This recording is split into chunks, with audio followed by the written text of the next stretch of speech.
চলছে শান্তিপূর্ণভাবে একদম।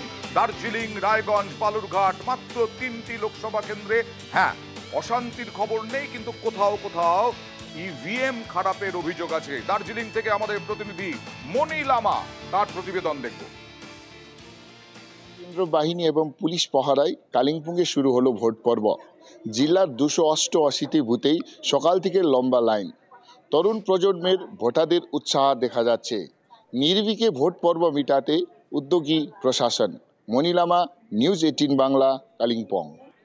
আর কালিম্পং এর পরে এবার আমাদের আরেক প্রতিনিধি প্রণব ছেত্রীর প্রতিবেদন। আবহাওয়া বেশ ঠান্ডা থাকলেও ভোটের আবহাওয়া বেশ গরম শৈল শহর দার্জিলিং এ। তবে সকাল থেকে পাহাড়ে বিভিন্ন বুথে উৎসবের মেজাজে চলছে ভোট। রয়েছে কেন্দ্র বাহিনী, কড়া নিরাপত্তা। দার্জিলিং থেকে প্রণব ছেত্রী, নিউজ 18 বাংলা। আর লাইন দেখছেন বিভিন্ন জায়গায়, কালিম্পংয়ে ঠান্ডা হোক গরম হোক যে কোনো জায়গাতে বেশ লাইন ভোটারদের। কিন্তু